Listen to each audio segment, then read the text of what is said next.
we're just going to touch on a few examples of the Western SRI-based criteria so that you have an idea of what are the guidelines that the SRI movement use or tend to use. And then when we look at the Islamic investing, you'll have an idea of what kind of guidelines Islamic investments, what kind of guidelines does Islamic investment guidelines tend to have or to incorporate. So you can have a comparison between the two. SRI-based criteria tend to say that you would have to avoid these particular industries. 1, tobacco production.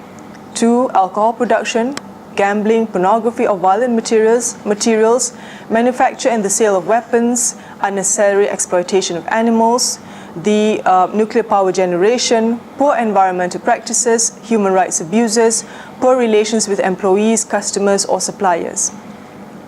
The basis of all these prohibitions originally arose from the Methodist Church. John Wesley, who founded the Methodist movement in 1760, was, for example, one of the first people to say you shall not and should not be supporting the slave trade. So that, of course, naturally gave rise to fair employment practices, etc. The production of tobacco or tobacco production is not necessarily seen in all ethical funds, interestingly enough, but various of these you will see in most SRI or ethical funds that's present out there. This is an example. This is another aspect of SRI investing which is not present within the Islamic investing or Islamic investment guidelines that you will see.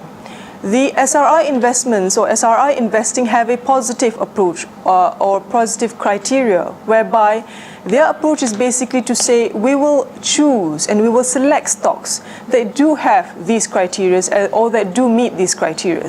For example, companies that supply the basic necessities of life, such as water, important to the daily usage, the daily needs of a human being, especially in certain countries.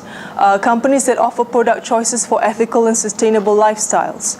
Companies that improve the quality of life through the responsible use of new technologies. Companies with good environmental management. Companies that promote and protect human rights. Companies that address climate change. Again, climate change is another reason or another example of how investors nowadays do not necessarily choose ethical investments because of religious grounds. This is because of the green movement, basically the belief that the environment is an important issue and we must support the globe, we must support environmental issues in order to ensure that we leave the world for our future generation. Then we have good employment practices, positive impact on local communities, good relations with customers and suppliers, effective anti-corruption controls. This is of course important in various, especially certain types of industries, like for example the BA scandal, etc. And then you have companies that have transparent communication. So when SRI fund managers are choosing companies or underlying stocks or stocks and shares, they would like to choose companies with positive they would like to choose companies who meet these criteria. This is basically the positive screen. You will see later on that Islamic investment guidelines do not have this positive screen. Islamic investment guidelines work merely on the basis of negative or exclusionary screens. Now let's take a look or touch on the Islamic concepts of socially responsible investing. The title there is basically to show that we are trying to see Islamic investing from the viewpoint of it being socially responsible investing. So firstly, we know that the basis of ethical concerns in Islamic investment guidelines, whether it be a fund or an index, comes from the Holy Quran and also the Hadith, the sayings of the Prophet Muhammad, peace be upon him. Now, this is not something which is commonly recognized, but I think increasingly people are beginning to recognize and see that Islamic concept of socially responsible investing is not based on the very narrow negative screening criteria, but is slightly wider. First is, of course, the negative screening criteria, whereby you say an Islamic fund manager cannot choose certain stocks because the companies operate in certain industries or sectors. Other than that, there is also recognition that Concepts such as wakaf and zakat, the distribution, which is basically a redistribution of wealth, is also a form of socially responsible investing. The concept of purification or donation of the uncleansed or impure amount from a fund manager's, say, income is also, which is from cash dividends, is also an example of redistribution of wealth to charities and those who actually should receive this income. So these are concepts which are increasingly being seen as part of the wider issue of socially responsible investing, or part of the wider point of socially responsible investing. As I said just now, this is because zakat collection and zakat distribution and donation to the needy, charitable donations, all of this are basically manners or ways to actually redistribute wealth. Now, the Islamic investment screens are again, of course, extra financial criteria. We know that the Islamic investment screens contain two criteria, or consist of two criteria. Number one is the industry criteria or sector criteria, and number two is the financial criteria. The financial criteria is not something we're going to examine here, simply because it is unrelated to socially responsible investing or to ethical issues. It is purely related to the issue of interest, the prohibition of involvement in conventional banking. So we're going to look at the first criteria, which is the prohibition from investing in companies that carry out the production or manufacturing in these particular industries.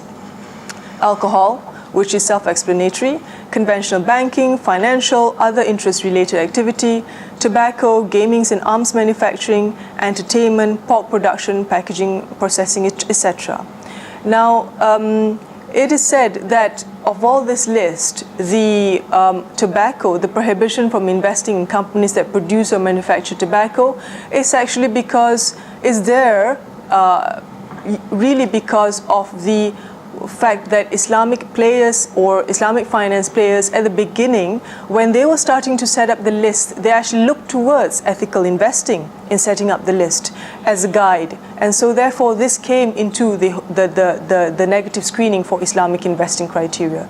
So you will see that in the industry, in the Islamic finance industry, although the basis of the prohibition from investing in alcohol, banking, etc. is obvious in there, nevertheless, for example, in the case of arms manufacturing and tobacco, it is said that this was a lot to do with looking at the ethical sector. For example, the ethical sector, at one point there was a fund which was, I think this was in 1971, it was called the Peace Fund or the Pax Fund, which is basically to basically voice its dissent against the Vietnam War. So Islamic investing, when we came up with these criteria, we looked towards ethical investment criteria in order to come up with our own guidelines, and hence you will see some of the similarities with the ethical screens.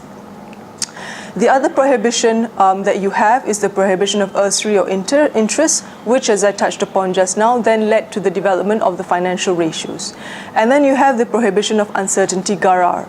This is not so much related to the selection of equities or stocks. This is usually investing as a whole, generally, hence the prohibition against using conventional derivatives or instruments which have an excessive uncertainty in them. We're not going to touch on those, obviously.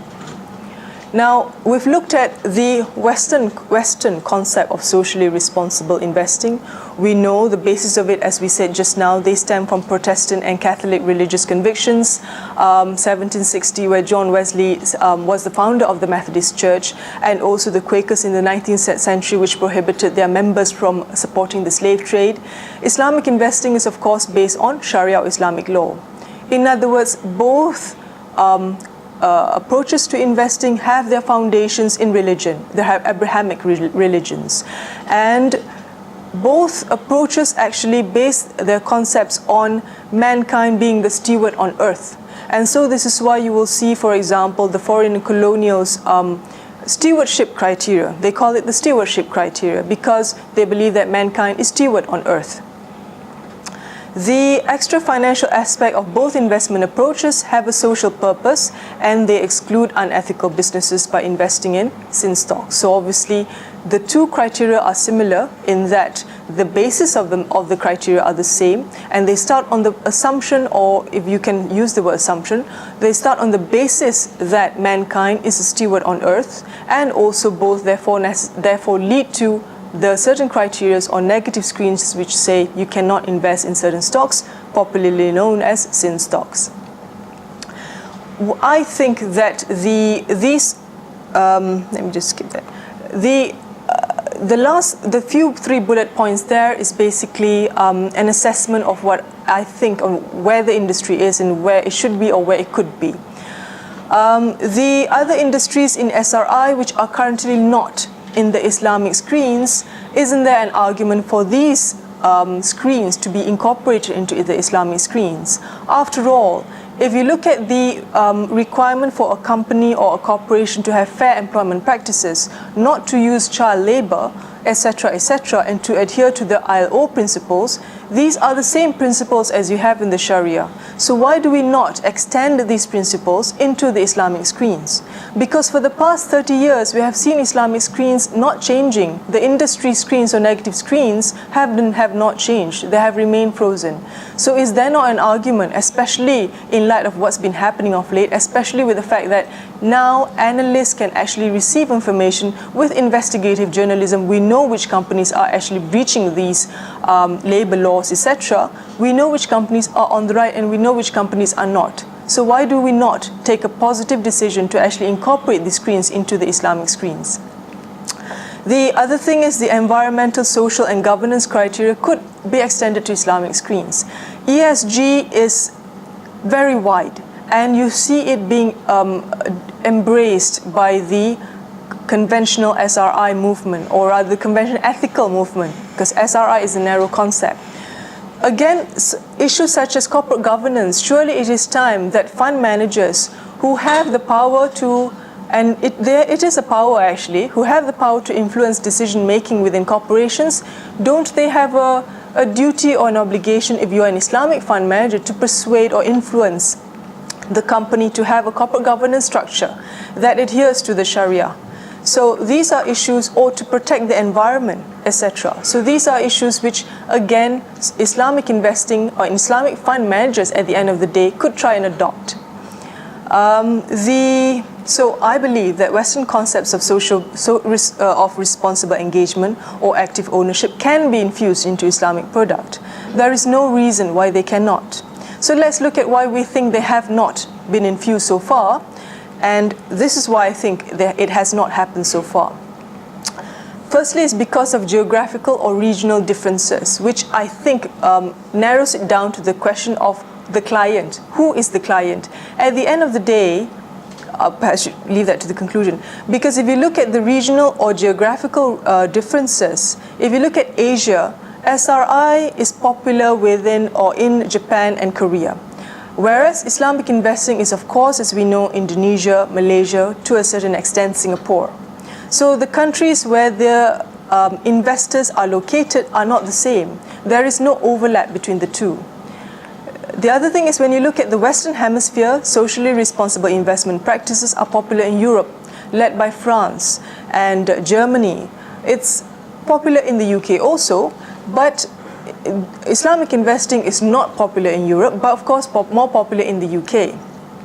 So if you look at it again, the conclusion that you come to is that the investors or the demand is not the same. We are not addressing the same people. We are talking to two different persons, Mr. X and Mr. Y. You're not talking to the same guy. So if you're Islamic investor, which is mainly going to be based in Indonesia, Malaysia, Singapore, in the Middle East, in the GCC region, if these investors do not want to see or do not think there is a need to have broader ethical investment criteria in their funds or in their companies or in the decision making when it comes to choosing their investments, then it is difficult to see the fusion of the two.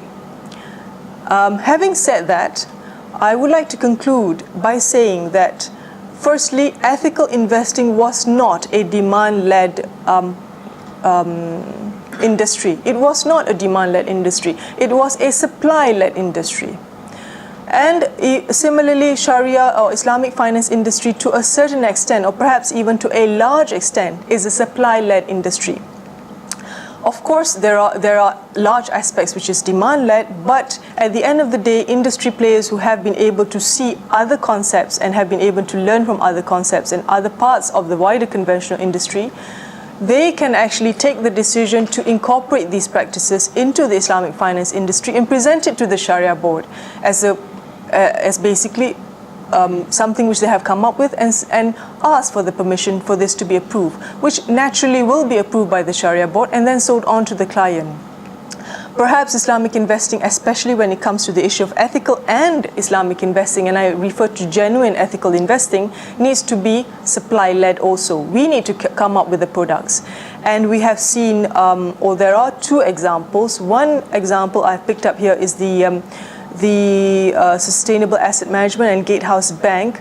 They have come up with a water fund, which is based on, of course, the promotion of supply of water.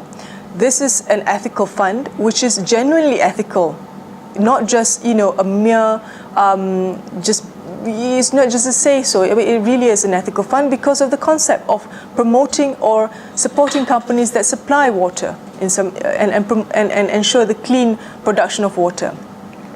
The other fund I would like to talk about is FNC Investments. They will launch the Sharia Sustainable Opportunities Fund. This is something which we at BMB Islamic have worked on, hence my knowledge of this particular fund, which is to be launched. It has yet to be launched. But FNC is an ethical fund manager. They have their own processes, and they only manage funds in an ethical manner. So when we say that they are ethical fund managers, they really are ethical fund managers with a history of being able to manage funds in an ethical manner, and they have actually, together with us, applied the concept of Sharia or Islamic investing criteria to ethical investment criteria and fused the two in order to come up with a product which I genuinely believe is ethical. And I've actually spoken with a few people on this point, and there is recognition of the fact that the word ethical in Islamic investing is loosely used. It is not genuine ethical from the point of view, from our understanding, from the popular usage of the word ethical. Perhaps it's time that more people in the industry, and why should we have only one or two funds? We should have more people in the industry come up with real ethical and Sharia compliant funds, because this is the whole point. If people have been criticizing the industry for years, saying that the industry the spirit of Sharia is not being upheld, then fair enough. Then why don't we say then, therefore, that we uphold the spirit of Sharia by fusing ethical approaches, charity funds, zakat funds. These are the kinds of funds, or these are the kinds of investment approaches that we can take in order to see a greater awareness of socially responsible investing or criteria being applied into Islamic investing. So my conclusion is that at the moment, the success of SRI investments and Islamic funds do not merge, and they do not correlate. They have both grown tremendously in leaps and bounds, but they have grown in different regions, in different areas, managed by different fund managers even. And there are different players in these two industries. They do not meet. So, but then at the end of the day, both concepts do not contradict each other, and they are compatible, as you can see when you look at the two screens, and they're complementary. They do not conflict at all with each other. So, and because both industries encourage more ethical and socially responsible practices, isn't there a case for us to focus or fuse or jointly develop the two approaches to create a really superior investment product, which we can then cater for, or at the end of the day approach a greater number of investors and make Islamic investing also more popular, because we're able to widen the attractiveness of Islamic investing. Thank you.